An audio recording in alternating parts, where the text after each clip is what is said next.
C'est ça. Ah, est-ce que je peux parler? Est-ce que je peux parler?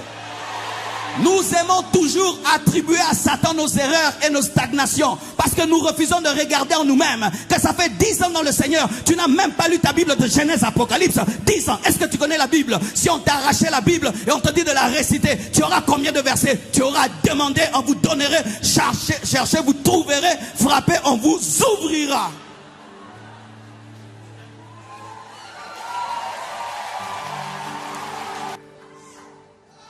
Que tu n'as pas grandi, Dieu attendra. Ton ennemi n'est pas le diable, c'est Dieu. Il dit jamais ça n'arrivera.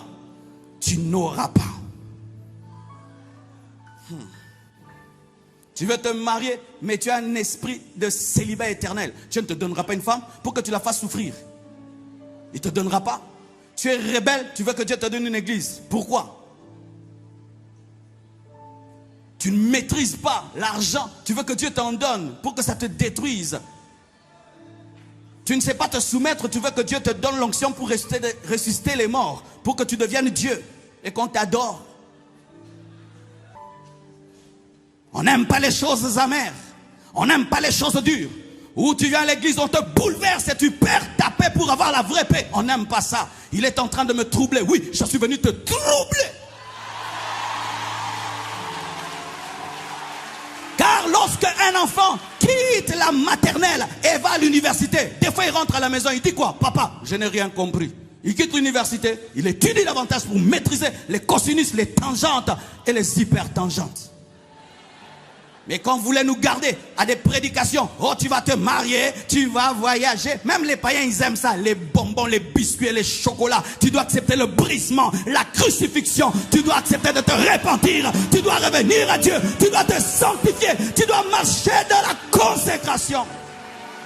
Et toutes ces autres choses tu les auras, car malgré que nous sommes adultes, nous mangeons des fois des chocolats. Mais au dessert, give me amen. Alléluia.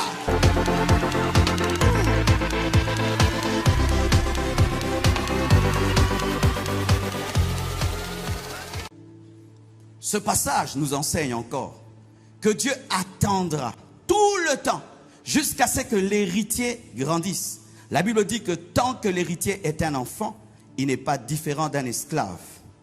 Et même si tous les biens étaient à lui, il est assujetti à un tuteur jusqu'au temps fixé par le Père. Dieu attend. Certaines personnes ici, vous vivez 10 ans, 20 ans, vous appelez ça épreuve, galère, alors que Dieu attend seulement votre maturité. Plus vite tu grandis, plus vite tu entres, je vous assure. Certaines choses dépendent de ta croissance. Je vous assure, ça dépend de ta croissance. Même les parents, des fois, tu dis que cet enfant, c'est seulement à 18 ans qui va commencer à gérer l'entreprise, mais déjà à 16 ans, il manifeste une maturité. Tu lui dis, tu es précoce, tu peux le faire à 16 ans. Et sois précoce spirituellement. Je voudrais vous présenter un précoce spirituel appelé Paul. À peine converti, il pouvait discuter la parole. Et lorsque Pierre parle de ses enseignements, il dit que ses enseignements sont tellement compliqués, trop élevés, car il était précoce. Il est venu après eux, mais il a compris des choses qu'il ne comprenait pas. Il n'était pas dans la chambre haute, mais on l'a rencontré sur le chemin, mais il a compris sur le chemin des choses que eux n'avaient pas compris dans la chambre haute. Alléluia. Bien-aimés frères, tant que tu ne grandis pas, Dieu attendra. Imagine que tu prennes une arme et tu donnes à un bébé. Cet enfant va tuer les gens. Et des fois nous prions, Seigneur donne-moi l'onction, Seigneur élève-moi. Bien-aimé, je bénis Dieu qu'il ait attendu que je comprenne pour m'élever. Un jour, je prêchais, la voix de Dieu m'a dit, Marcelo, je n'ai pas besoin de toi. J'ai dit quoi? Tu prêches la vérité, mais tu la prêches sans amour et sans sagesse. Je n'ai pas besoin de toi. Et tant que tu prêcheras la vérité sans amour et sans sagesse, je ne te lèverai pas. Pourquoi tu vas dévoiler la nudité de mon épouse? J'étais ce genre de prédicateur. Tel pasteur fait ça, je te casse. Tu fais ça, je te casse. Tu fais ça, je te casse. Comme si j'étais un journaliste. Et Dieu m'a dit, je n'ai pas besoin de ça. J'ai dit, mais je prêche la vérité. Oui, tu prêches la vérité, mais sans ma sagesse et sans mon amour. Je pensais que les sorciers du Congo me bloquaient, mais il n'y avait pas de problème de sorcellerie, il y avait un problème de maturité. Et je t'assure, arrête de lier et de délier, grandis. C'est ça. Est-ce que je peux parler? Est-ce que je peux parler? Nous aimons toujours attribuer à Satan nos erreurs et nos stagnations. Parce que nous refusons de regarder en nous-mêmes. Que ça fait 10 ans dans le Seigneur. Tu n'as même pas lu ta Bible de Genèse, Apocalypse. 10 ans. Est-ce que tu connais la Bible? Si on t'a arraché la Bible et on te dit de la réciter, tu auras combien de versets? Tu auras demandé, on vous donnerait. Cherchez, vous trouverez. Frappez, on vous ouvrira.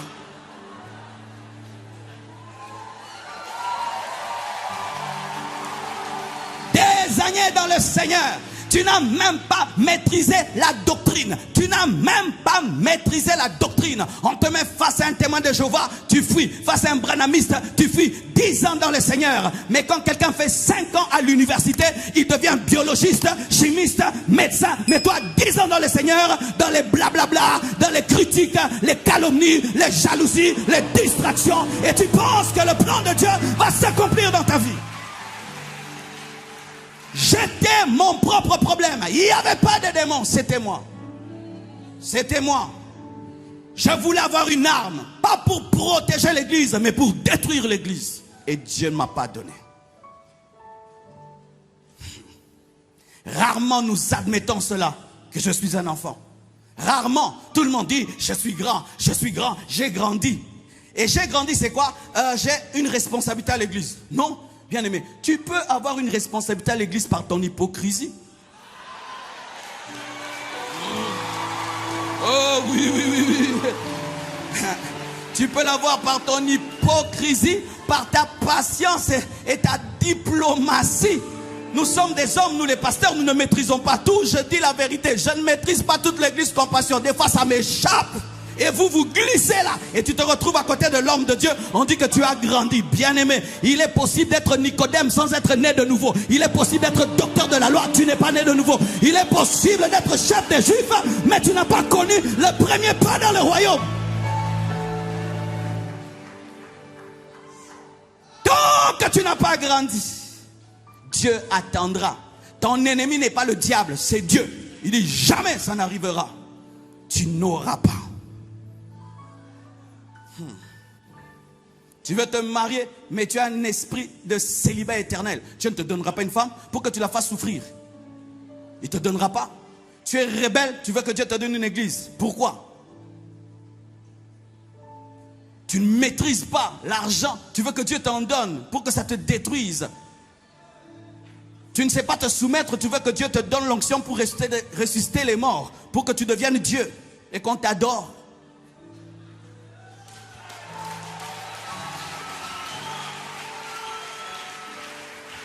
Et voici encore ceci, ça me fait mal. On dit que tant que l'héritier est un enfant, il ne diffère pas d'un esclave. L'esclave, c'est l'inconverti. C'est-à-dire que un homme qui a reçu Christ, mais qui est resté au stade d'enfant, on croirait que c'est toujours un païen. C'est ce que la Bible dit. Donc, mais il insulte aussi. Il peut danser ici. Je veux chanter et louer. Il danse aussi. Shakira là-bas. Tu es étonné à la fois qu'il soit à l'aise dans les choses de Dieu et dans les choses du monde. Tu te dis, qu'est-ce qu'il est? C'est un enfant, c'est pourquoi il ressemble à un esclave. Parce qu'un enfant peut habiter la maison avec un esclave. L'esclave lui dit, tu ne manges pas, tu ne dors pas et il ne dormira pas. Pourquoi? Il ne sait pas qui il est, c'est qu'il a.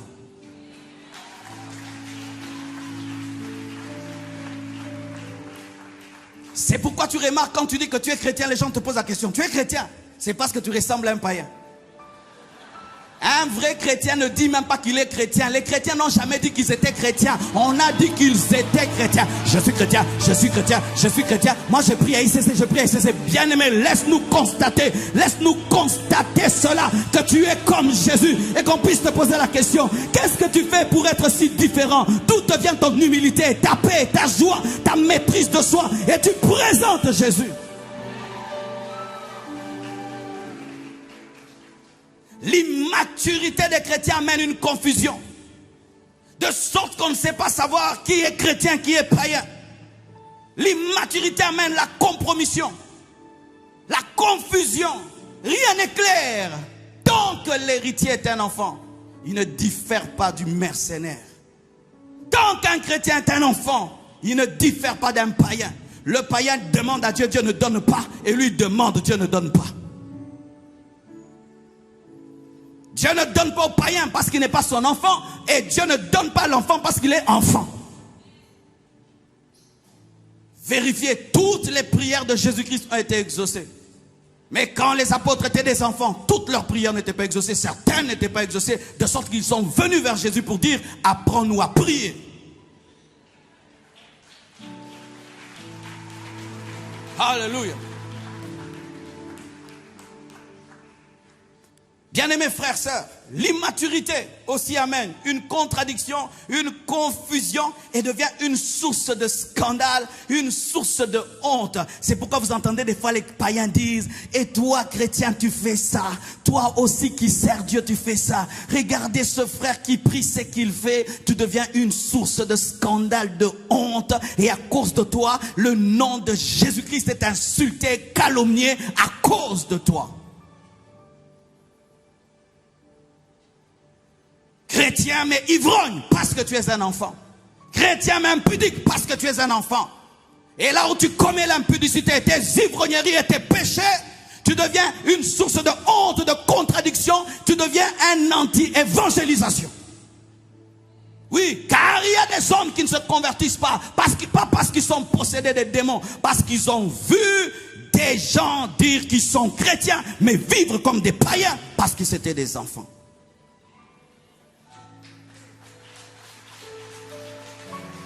Le monde est déçu. Pourquoi? Ils ont cru que lorsque quelqu'un dit qu'il est chrétien, il vivra dans l'amour, mais il voit la haine. Il vivra dans la paix, il voit la guerre. Il vivra dans l'unité, il voit la division. Les problèmes même que l'Église a aujourd'hui, c'est un problème de maturité. De maturité. Nos églises sont devenues des crèches, des nurseries. Et vous savez, dans les nurseries, on aime beaucoup les choses sucrées. Un peu de chocolat, un peu de biscuit. C'est pourquoi vous voyez beaucoup de gens aiment des messages qui les flattent. Un peu de chocolat, un peu de biscuit. Et on devient diabétique, on a des caries dentaires spirituelles. Ah, Dieu va te bénir, Dieu va te bénir, Dieu va te bénir, Dieu va te bénir. Même si tu pêches, Dieu est avec toi, Dieu est avec toi. Un peu de chocolat, un peu de bonbons, et un peu de biscuit, un peu. Une nurserie. On n'aime pas les choses amères. On n'aime pas les choses dures. Où tu viens à l'église, on te bouleverse et tu perds ta paix pour avoir la vraie paix. On n'aime pas ça. Il est en train de me troubler. Oui, je suis venu te troubler. Car lorsque un enfant quitte la maternelle et va à l'université, des fois il rentre à la maison, il dit quoi? Papa, je n'ai rien compris. Il quitte l'université, il étudie davantage pour maîtriser les cosinus, les tangentes et les hypertangentes. Mais quand vous voulez nous garder à des prédications, oh tu vas te marier, tu vas voyager, même les païens ils aiment ça, les bonbons, les biscuits, les chocolats, tu dois accepter le brisement, la crucifixion, tu dois accepter de te repentir, tu dois revenir à Dieu, tu dois te sanctifier, tu dois marcher dans la consécration. Et toutes ces autres choses tu les auras, car malgré que nous sommes adultes, nous mangeons des fois des chocolats. Mais au dessert. Give me amen. Alléluia. Lorsque le chocolat devient ton plat principal, tu es diabétique et tu deviens obèse et tu as la carie dentaire. Mais quand tu le prends au dessert, il n'y a pas de problème. J'aime la sainteté, mais j'aime aussi la bénédiction. Alléluia. Au dessert, au dessert, au dessert, au dessert. Mais mon plat principal, c'est la sainteté, c'est la consécration, c'est la vie de prière, c'est le brisement.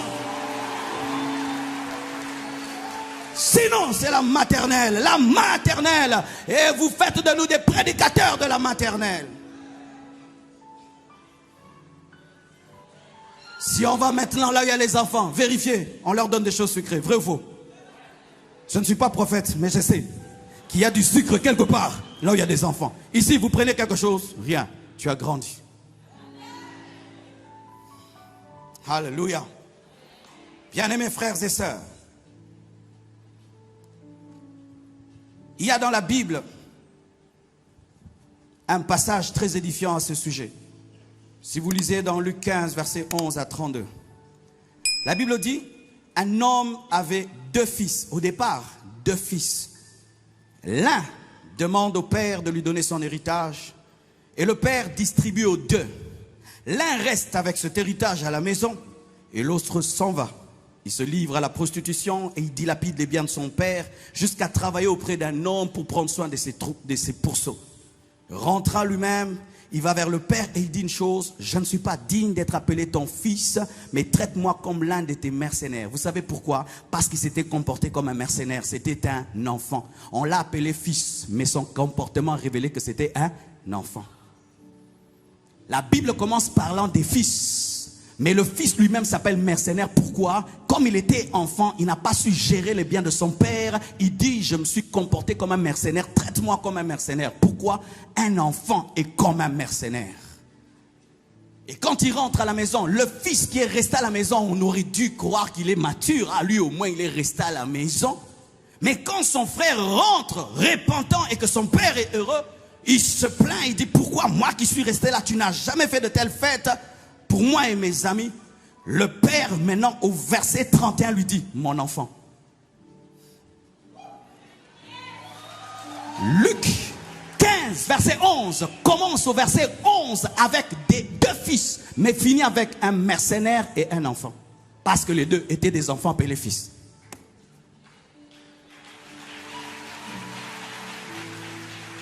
Ça veut dire ceci, que des fois on reconnaît la maturité d'un homme au travers des épreuves, au travers des circonstances. Des fois quelqu'un peut dire qu'il est mature, mais tant que tu ne l'as pas testé, tu ne sauras pas. L'un était testé par la richesse, l'autre était testé par la grâce.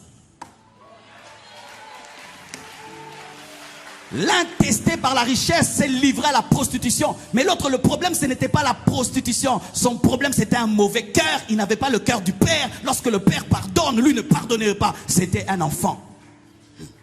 Écoutez ceci. Écoutez ceci.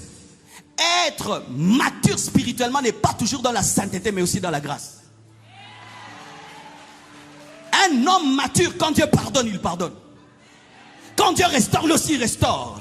Il n'est pas dur là où Dieu est tendre. Il fonctionne avec le cœur de Dieu. C'est pourquoi lorsque Dieu a dit à Moïse, par le rocher, il a frappé. Dieu lui dit, tu n'entres pas. Pourquoi? Je veux pardonner, mais toi tu veux frapper. Tu n'entres pas. Tu ne révèles plus mon cœur. Le fils aîné ne connaissait pas le cœur de son père, mais il était dans la maison du père. Ce sont ces chrétiens qui, entre guillemets, paraissent être saints, toujours à l'église, priant, jeûnant, mais avec des mauvais cœurs, des bébés spirituels. Il n'est pas dans l'impudicité, il n'est pas dans la drogue, il n'est pas dans toutes ces choses, mais il a un mauvais cœur. Lorsqu'un frère a abandonné Dieu, revient vers Dieu, se répand, lui, il est toujours là pour rappeler ses péchés comme s'il était vice-Dieu.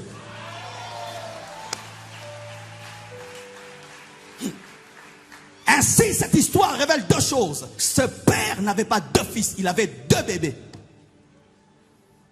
L'un était perdu en dehors de la maison du père, l'autre était perdu dans la maison du père. Certains sont perdus en dehors, mais d'autres sont perdus dedans.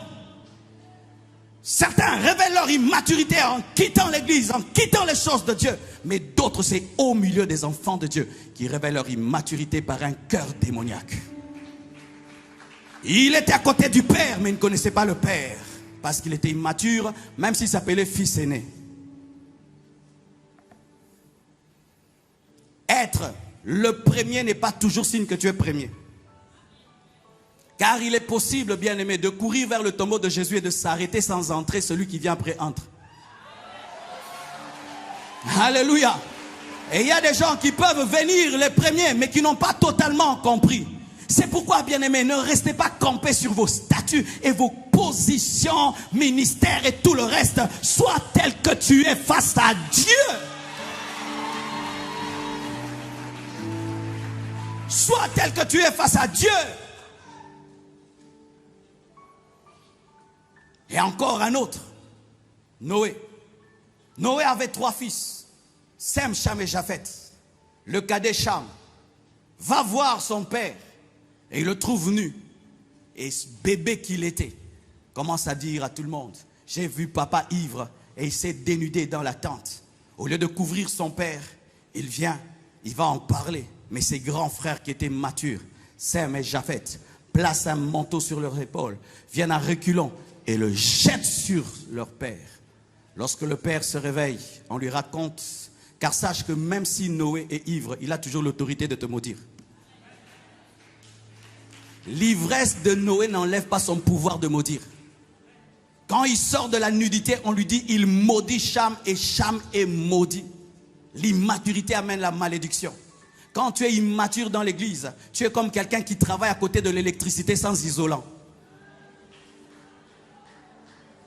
Les immatures dans l'église attrapent des malédictions. Les immatures dans les choses de Dieu, au lieu d'être bénis, sont maudits. Parce qu'ils n'ont pas la connaissance de l'autorité. Parce qu'aussi être mature, c'est respecter l'autorité. Ce n'est pas parce qu'un homme de Dieu te fait rire qu'il est ton ami. Donne-moi la main. Français, francophone, francophone. Ce n'est pas parce qu'un homme de Dieu te fait rire qu'il est ton ami. Et ce n'est pas parce que je suis court que je suis ton ami.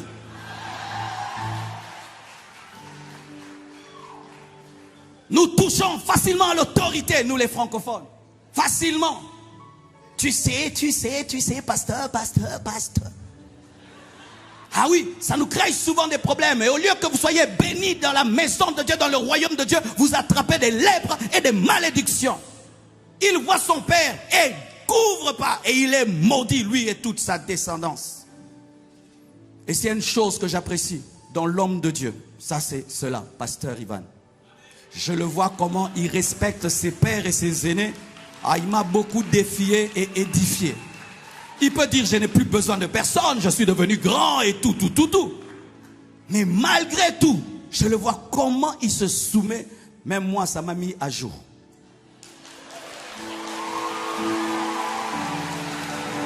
Les immatures, c'est j'ai l'onction, je ne respecte personne, j'ai l'onction, moi je ne crains personne, j'ai la parole. Oui, nous pouvons tous avoir reçu le Saint-Esprit le jour de la Pentecôte, c'est seulement Pierre qui prêche. Même si tu as le feu, tu ne prêches pas. C'est Pierre qui était désigné pour prêcher. La maturité spirituelle se révèle aussi dans le respect de l'autorité.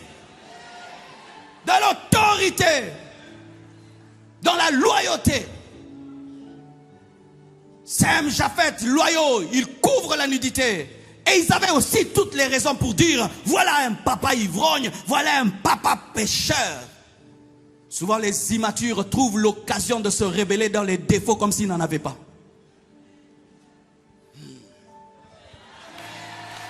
Oui, parce qu'il a fait, parce que toi tu ne fais rien. Nous tous nous faisons quelque chose. Mais ce que Noé a fait est connu. Mais ce que toi tu fais, est-ce que c'est connu? Dieu le voit mais personne ne le sait. Ce n'est pas parce que personne ne sait que tu ne fais rien. Ce n'est pas parce que on ne t'a pas attrapé nu dans la tente que toi tu n'as pas un endroit où tu te dénudes.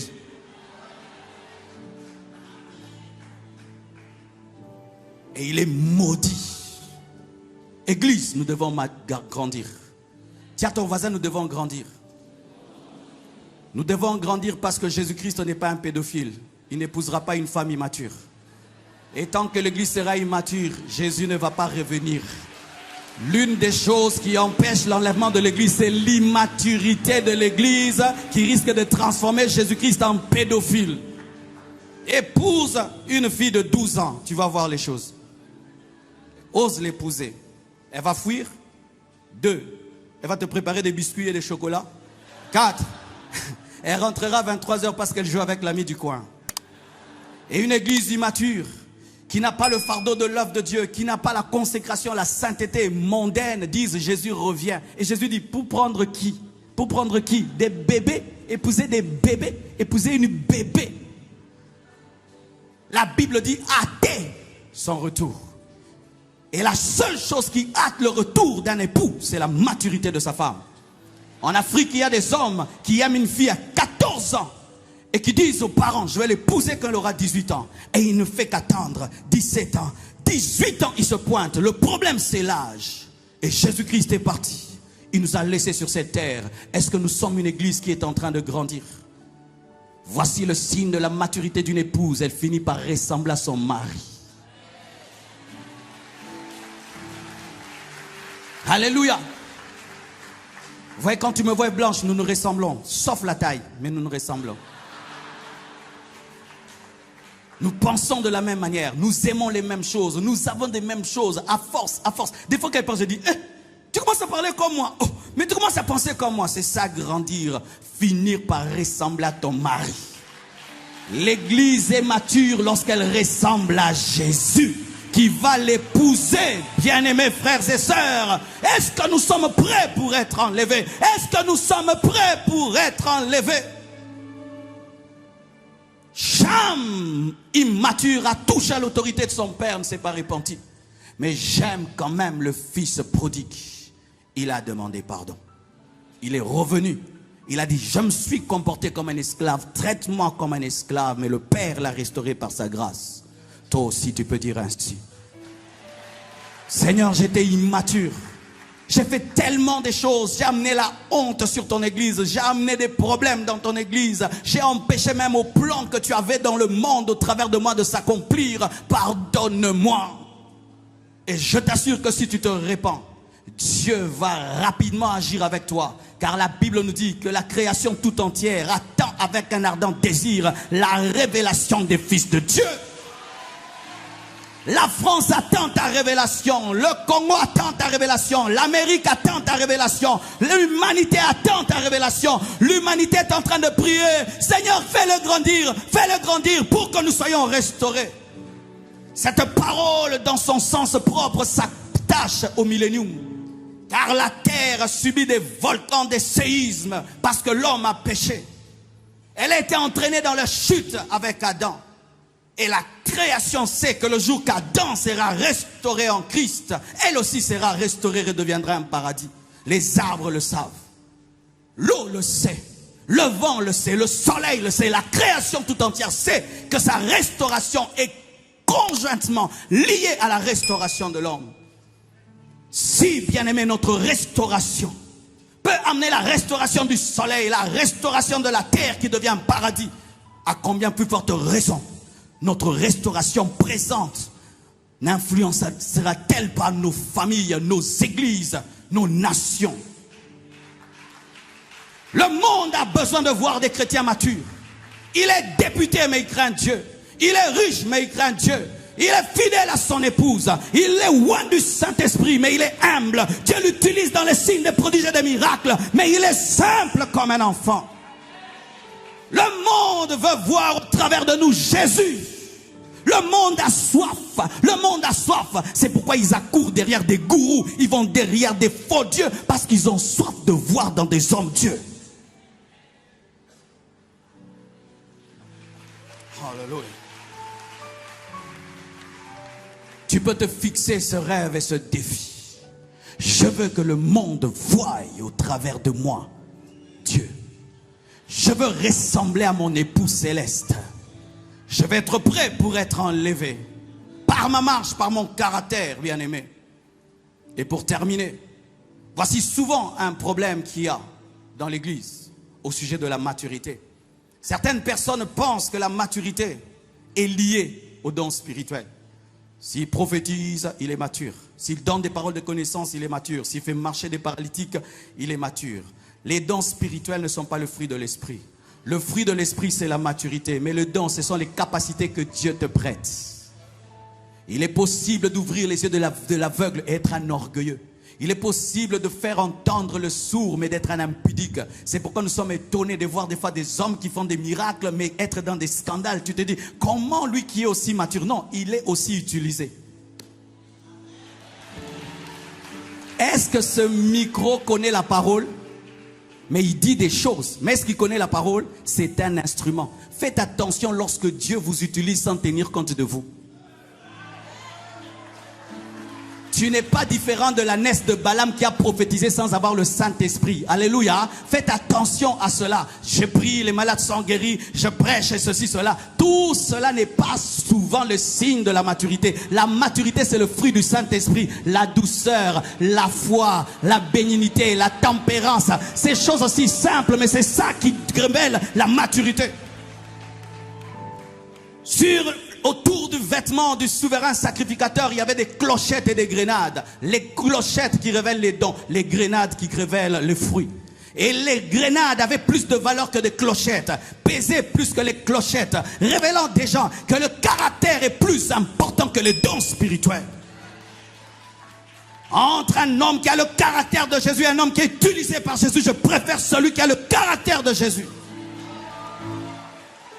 Le ministère n'est pas un signe de maturité. Les dons spirituels ne sont pas des signes de maturité. Parler en d'autres langues n'est pas un signe de maturité.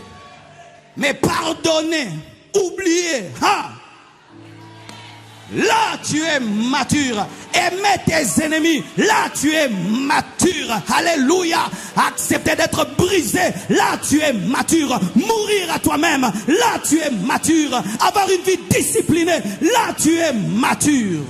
Accepter l'épreuve avec joie, là tu es mature. C'est pourquoi au ciel nous serons étonnés par une chose. Ceux qui ne seront pas très près de Christ et ceux qui seront près de lui. Ce sera ce frère-là qui lavait les toilettes à la droite de Jésus. Le frère qui passait ici, loin. Parce que lui, il lavait les toilettes, mais il avait la nature. Je vous assure, les plus grands au milieu de nous, nous ne les connaissons pas. Nous ne les connaissons pas, nous ne les connaissons pas. Peut-être c'est un pasteur qui est dans la forêt équatoriale en train de prêcher à des pygmées là-bas, qui est le plus grand serviteur de Dieu. La maturité, c'est dans ton caractère. Ce n'est pas dans les dons. C'est pourquoi, frère, sœur, je te donne un secret. Et Paul le dit, aspirez aux dons spirituels. Mais je vais vous présenter la voie la meilleure.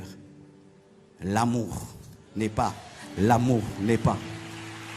Tu veux guérir les malades, aie compassion des malades. Tu veux devenir une source de bénédiction, aie le fardeau des autres. Commence à opérer dans le fruit et le fruit va attirer les clochettes. Commence à opérer dans le fruit, commence à opérer dans la nature et la nature va te donner les capacités. Et Dieu n'aura pas peur d'un tel homme, car l'homme qui a le fruit de l'esprit et les dons spirituels donne à Dieu la paix. Il est comme Christ. Christ pouvait dire, Père, pardonne-leur, car ils ne savent pas ce qu'ils font. Mais il peut aussi dire à Lazare, sors. Il peut à la fois marcher sur l'eau, mais il peut aussi laisser Jean dormir sur sa poitrine. Il peut dormir et parler à la tempête, mais peut aussi pardonner, même à Barabbas. C'est ça Jésus. Jésus n'est pas que miracle, il est aussi amour. Il n'est pas que amour, il est aussi miracle.